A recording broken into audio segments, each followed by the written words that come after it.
Chapter 11 of Esthajnalcsillag-Morningstar. The years went by, and the situation in Hungary grew more and more tense.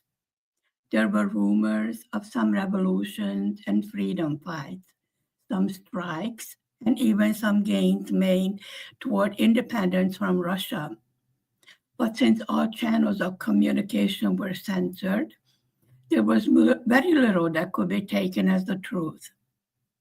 Only those news items that Russia wanted the Hungarian people to hear were aired, as certainly no news of being unsatisfied with the wonderful and brilliant social communist regime were allowed. There was Radio Free Europe, BBC, and some other radio station that could manage to get past the Hungarian blocking their services. But it was hard to understand what they said from all the static. And it was even harder to give much truth to what was being said. The situation of the young students fresh out of the university was hopeless. Not much chance for a decent job or pay. No place to live so they can start a family, and certainly no appreciation by the society for their knowledge and learning. Most of the highly educated members of the society were near poverty levels, as was the family of Morningstar. Terror and poverty were the ruling elements by 1956. All hope for the promised bright future under communism by this time was gone. Only bitter memories, pain, and hunger in the face of the disillusioned masses.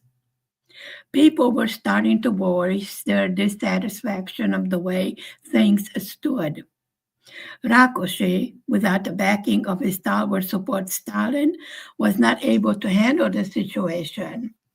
He made one grave mistake upon another. More restrictions, no chance for travel, no hope left in the people, all led the way for what was about to happen. There was nowhere to escape from all these negative facts, no way out. People can be held down and kept in fear for only so long before they start to rebel against their keepers. Even an animal fights back when cornered, and the Hungarian people are known to fight fiercely when they have to.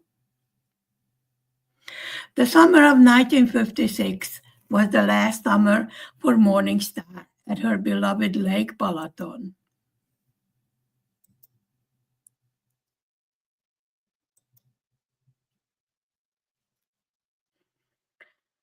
She nearly lived out on the beach. Of course, she had no way of knowing that in reality she is saying goodbye to her beloved lake.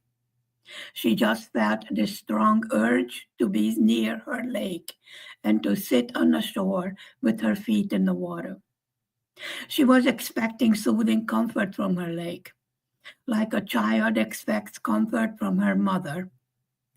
The storm clouds overhead could have been the foreboding signs of the storm clouds forming over the nation of Hungary.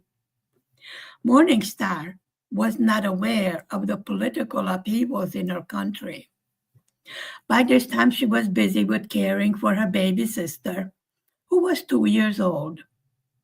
She was often taken to the beach by Morningstar. That is when the baby was not in nursery. Morningstar's mother was either working or off on some other one of her attempts at solving her life by finding another husband.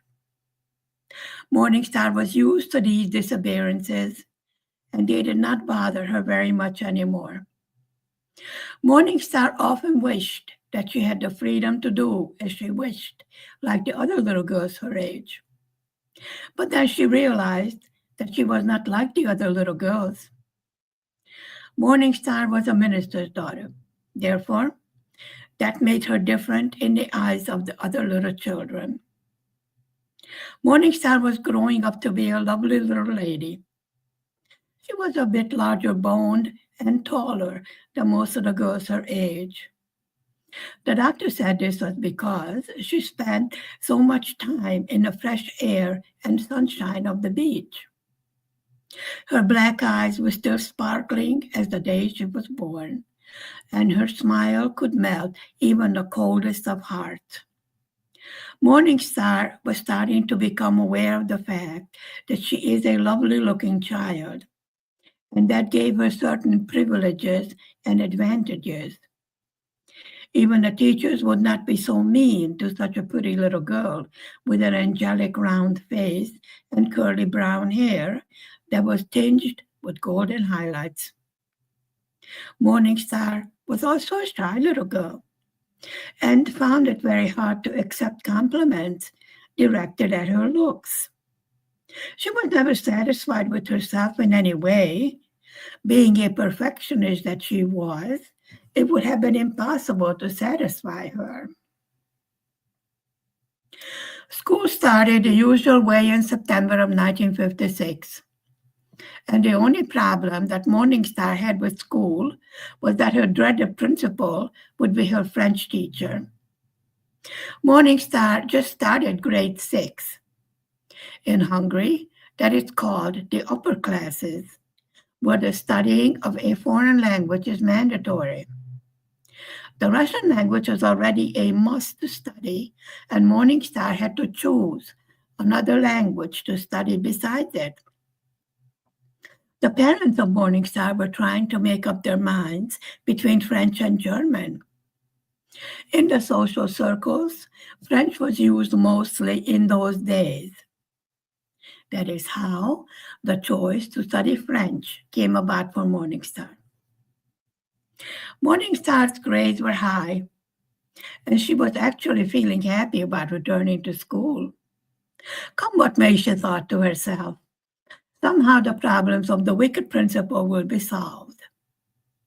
Morningstar's older brother was having very serious problems in school by now because of his behavior and his violent outbursts.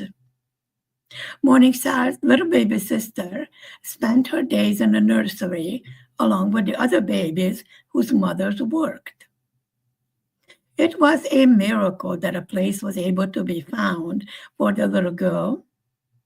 One of Morningstar's relatives was a nurse in the nursery, and that is how she was able to gain admittance for the baby. Even with Morningstar's mother working and having an extra income in the house, things did not get easier in the home of Morningstar. Always, there was just barely enough food to eat and no money for new clothes or shoes.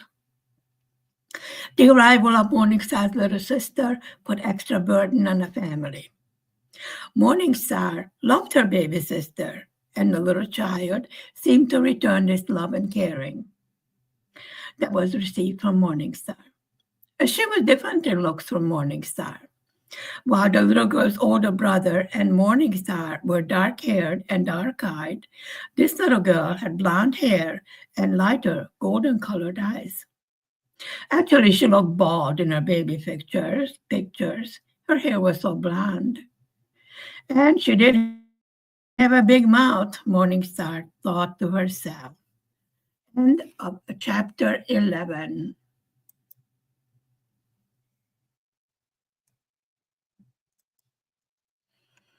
Hello, Maria Maria. Hello, Mommy May. Hello, Mommy May.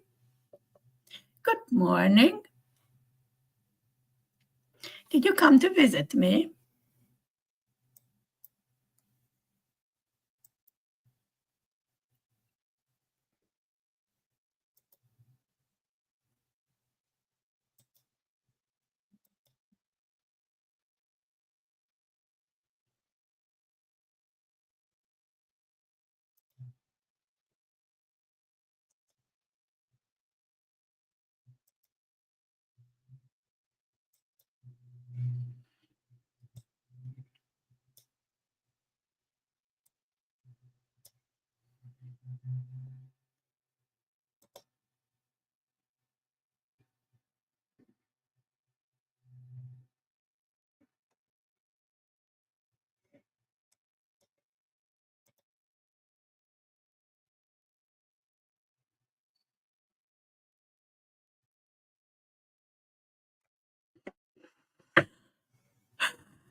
Let me try and get this.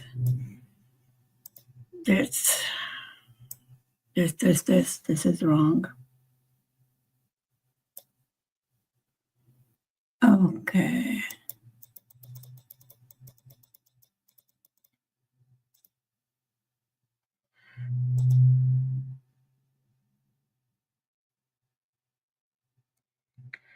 Okay.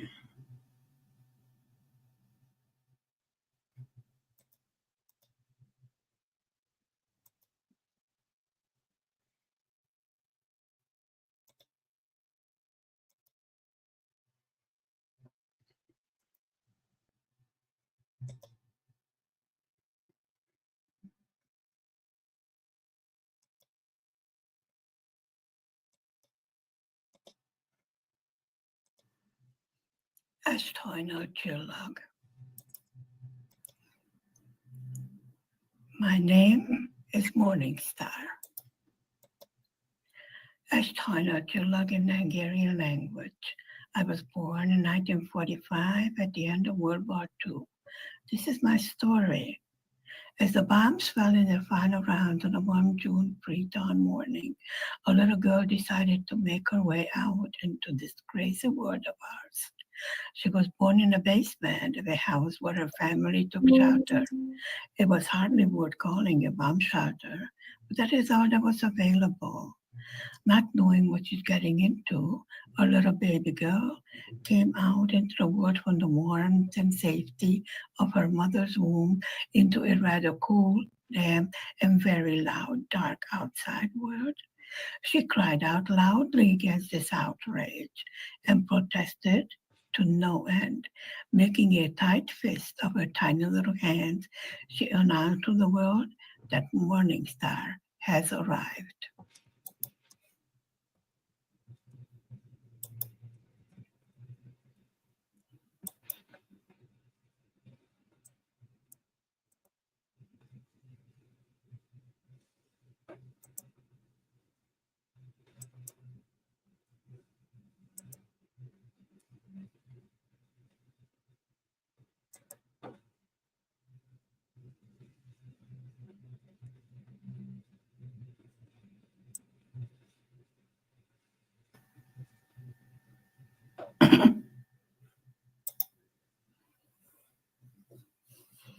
Morning Star had arrived.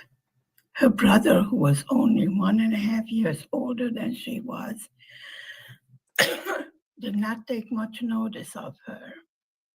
He was busy hiding from the scary loud noises that the bombs made and the rapid fire of the machine guns. Morning Star's parents welcomed the little girl. She was born a girl, just like it was planned. The family had one boy, an heir to the non-existing throne and family fortune, and now a beautiful, plump little baby girl. Happiness filled the room, even if for only a few moments, because all over the world, the birth of a child brings new hope and smile, even in the direst of circumstances. This manner of arriving into this world was certainly a foreboding, telltale sign of how this little girl's life would turn out. Outside, the sky was dark, almost dawn, but not yet. Her father looked up into the sky and gave thanks to God for the safe birth of his daughter and the well-being of his young and beautiful wife. When Morningstar's father returned to the basement, he saw the baby was crying.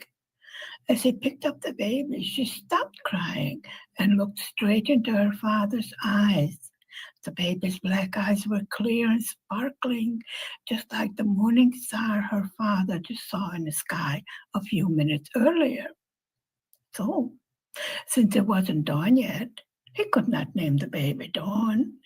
The baby's father thought to himself, so the baby was named Morning Star because her eyes twinkled and shined just like her heavenly namesake.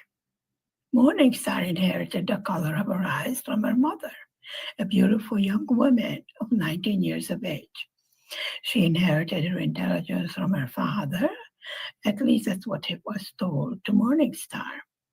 The little girl's grandmothers were thrilled at the arrival of this new life, but grandmother on her father's side objected to the little child very soon. She claimed the baby resembled none of the paternal family's traits, and she looked just like her beautiful young mother.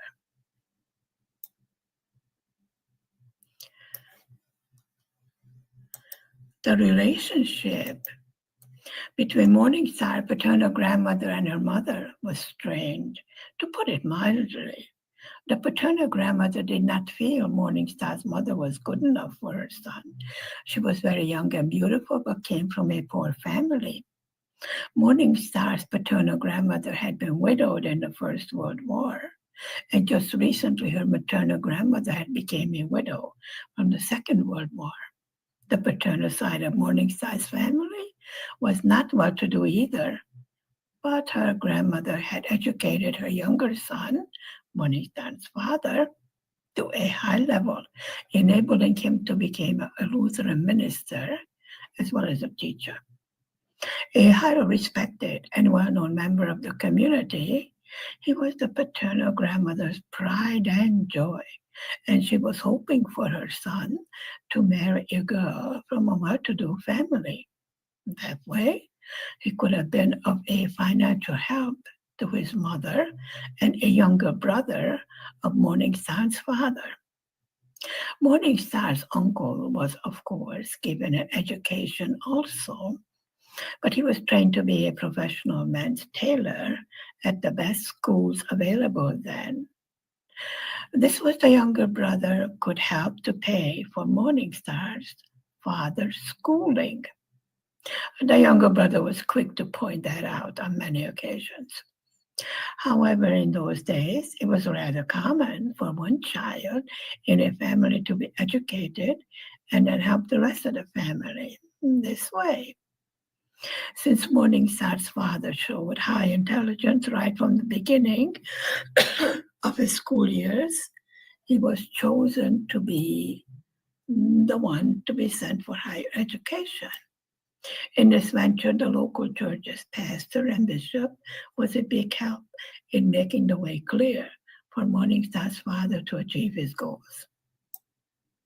The father worked his way all through his schooling. He did such odd jobs as delivering bread and baked goods very early in the morning to help people's houses.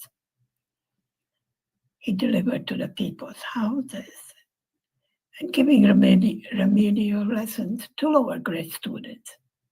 He was often asked to lead a class or two if the professors had to be away for some reason or other. In his upper classes, Morningstar's father was an accredited assistant teacher. This is how he learned to make his way in the world, to work and to study with full success in both fields. Morningstar's father always remembered the sacrifices his family made for him, and he assisted them in all ways that he possibly could.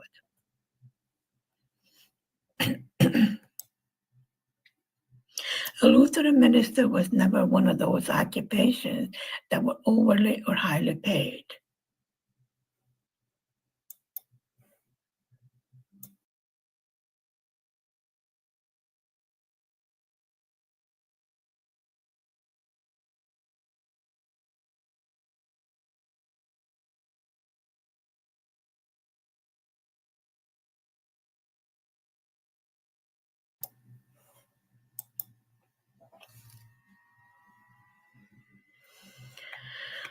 Morningstar's family learned how to make do, being very stringent with the money early.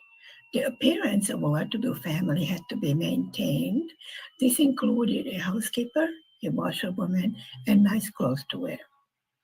This was an impossible job, but the community expected it.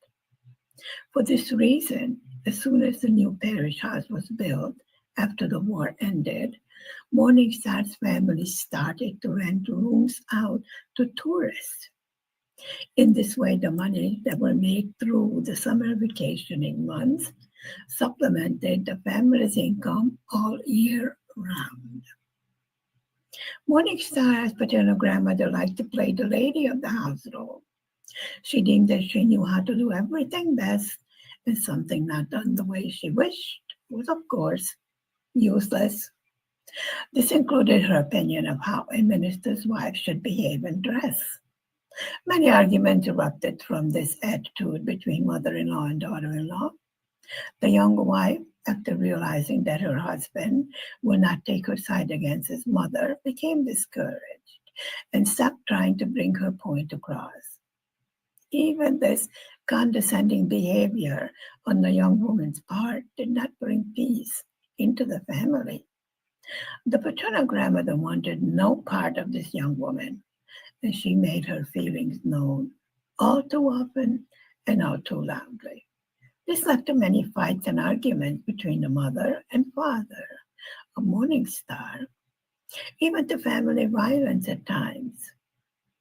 In those days, a man believed that a wife should be raised like a child, to behave in the manner he thought she would behave. So if the young, inexperienced wife faltered, then it was all right to discipline her with a slap in some other ways. Morningstar's mother was not used to such treatment. In the maternal grandparents' family, love and tenderness was all she knew. We could say that she was spoiled to an extent. The maternal grandmother lost 4 babies right after birth. The only children that remained alive were Morningstar's mother and her little brother, who was born 6 years after in a clinic. This is the reason that the little boy managed to stay alive. In the clinic, it was discovered that Morningstar's maternal grandmother had diabetes. And this was the reason for the extremely large babies and the other 4 babies dying within a few days after birth. Therefore, Morningstar's maternal grandmother treasured her 2 children. She paid a high price and a very difficult labor for each of her children, and was thankful to God that the 2 remained alive. Now, the maternal grandmother, being a widow also, would have needed financial assistance. But Morningstar's family was too poor to help. The maternal grandmother doted on Morningstar. The little baby reminded her of her own baby's loss so long ago. And she understood and knew that a baby was God's greatest gift. So right from the beginning of Morningstar's life, there was acceptance and rejection present from the 2 sides of her extended family.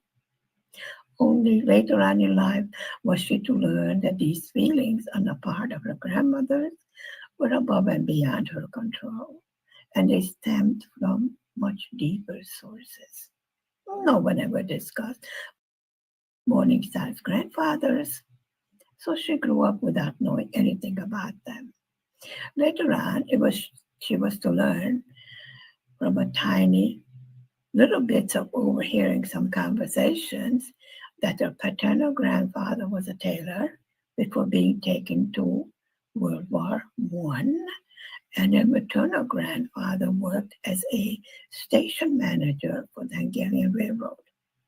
He was killed at his place of work just a few days before Morningstar's birth, toward the closing of World War II. This way, both Morningstar's parents were considered orphans, in other words, war orphans. And from this position, Morningstar's father was entitled to help in financing his education. Also, Morningstar's paternal grandmother had a small tobacco shop in her village. This is how she supported herself and her 2 children.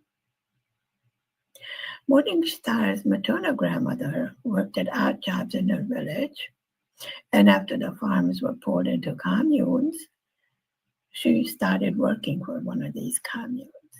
The maternal grandmother also helped at weddings and large gatherings as a cook. She was an excellent and well-renowned cook in the village, and everyone asked her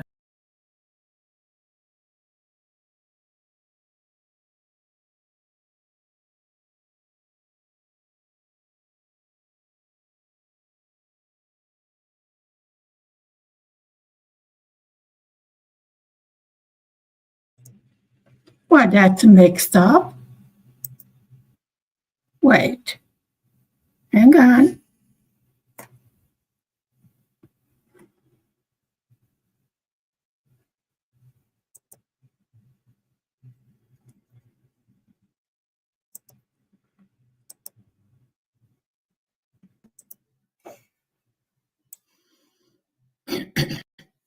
On June 27, 1945, Hungary was in a state of devastation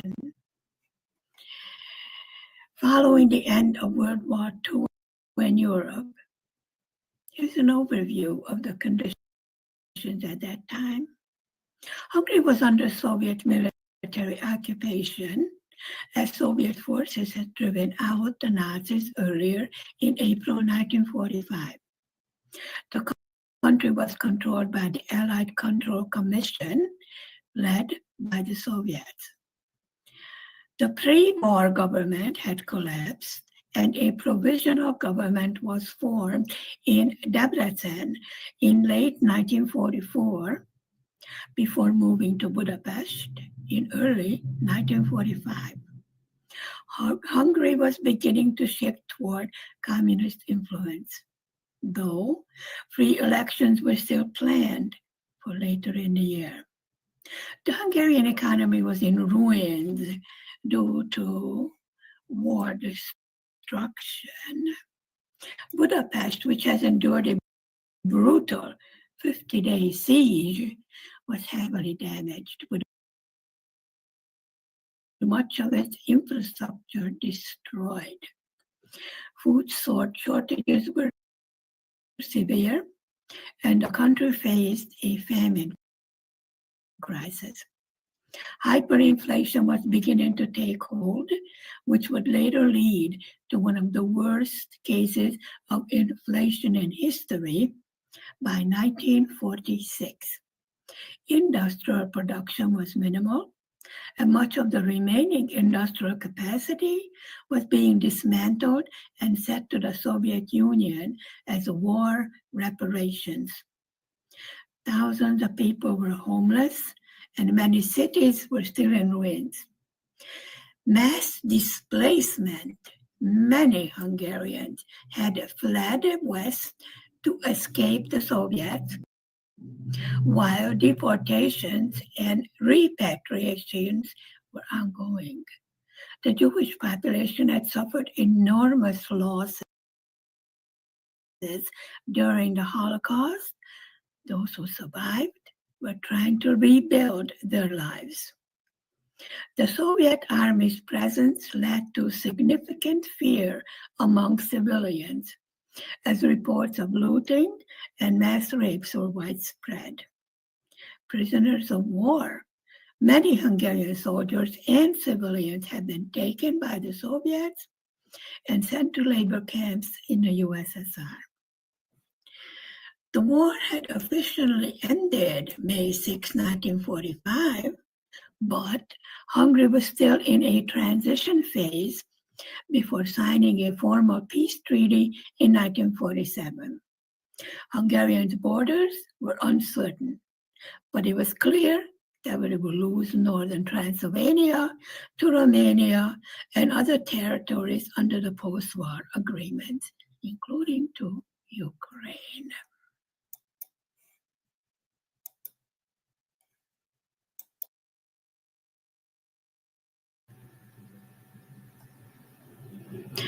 Chapter 1 of Esthajnalcsillag, or Morning Star. I would like to tell you about a little girl named Morning Star. Yes, that is her real name, and she was named that by her father. At first, she really hated her name, but in time she realized just how special that name is. Her father made that name up the day she was born. The little girl was born at the end of the Second World War, and so many wars have come and gone since. Morning Star was born in the basement of a house in Hungary. No doctors, no nurses, just an old midwife who did the best she could under those circumstances. She was the second born to a family of a Lutheran minister and his wife. Morningstar had a brother 1.5 years older than she was. Her brother could not pronounce her name, so he called her Baby.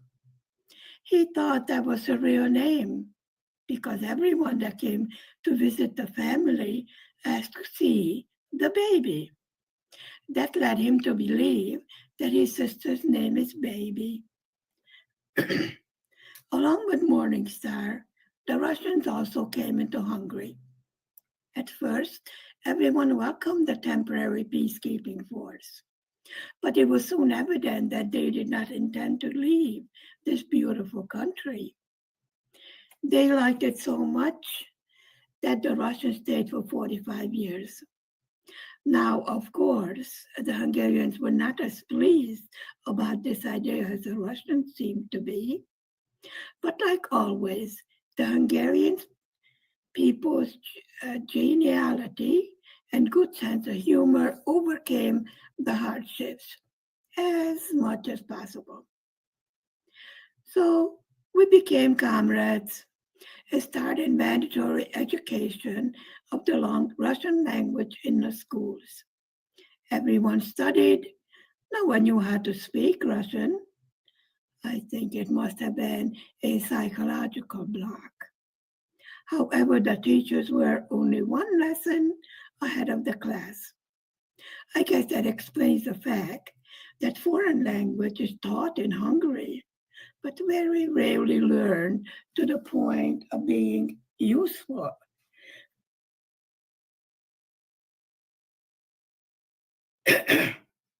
By the way, the little girl's father named her Morningstar because when he looked into her eyes, they were as bright as a star in the sky that you see just before dawn.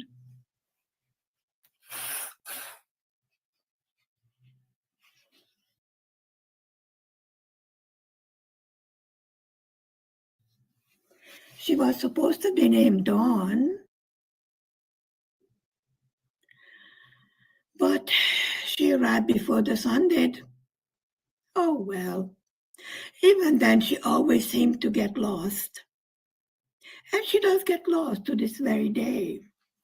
Therefore, as I said earlier, the Russians were here, and along with them came communism. We all know about communism, but living with this regime and reading about it are two different things. Problems were many. The countries had to rebuild after the war, and brigades formed to clear the ruins. Building material was hard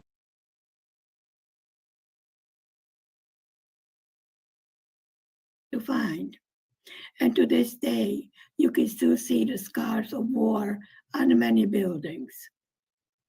Food was even more scarce, if that was possible. The guest soldiers took everything they could get their hands on and did not even bother to pay or even say thank you. Mm-hmm. The Russians claiming they have liberated Hungary took it for granted that we owe them room and board, along with our eternal thanks. And I mean eternal. Under the communistic way of running the country,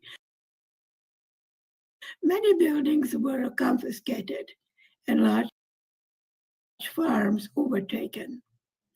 All religious holdings became the property of the people, meaning the government by that. This meant the closing of religious schools, hospitals, nursing homes, orphanages, and all Catholic nunneries were shut down, along with Lutheran deaconess establishments. Now there was no one to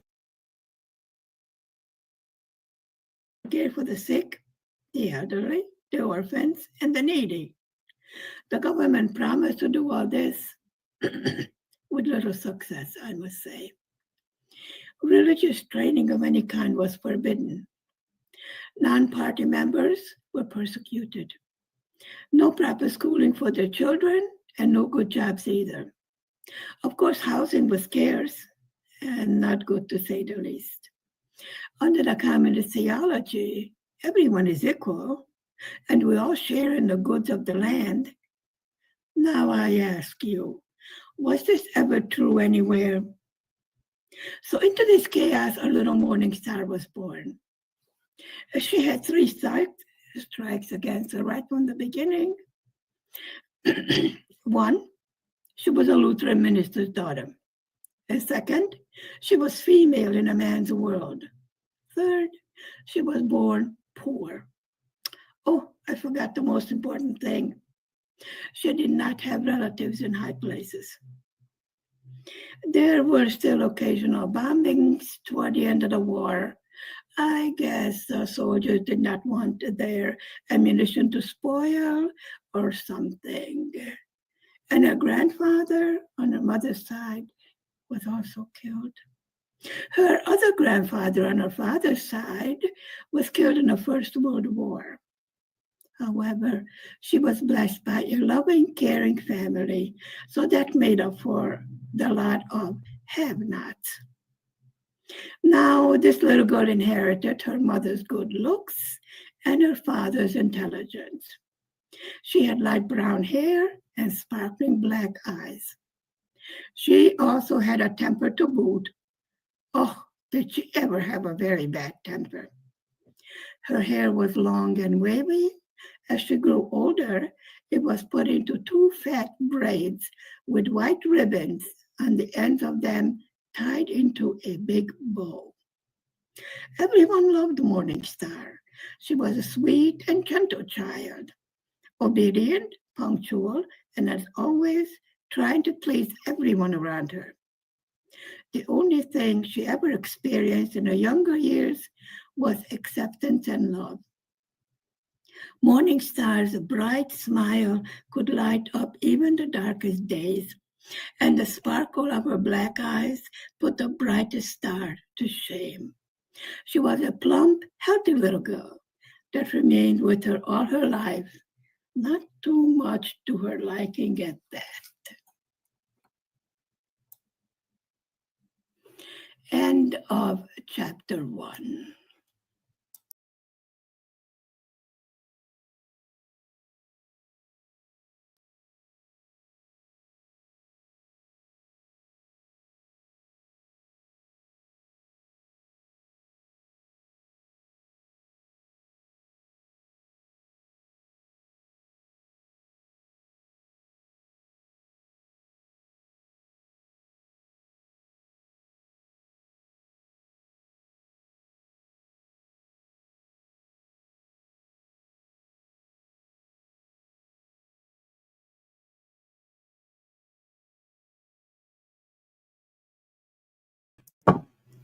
Thank you for spending time with me this morning. End of the test of the light stream.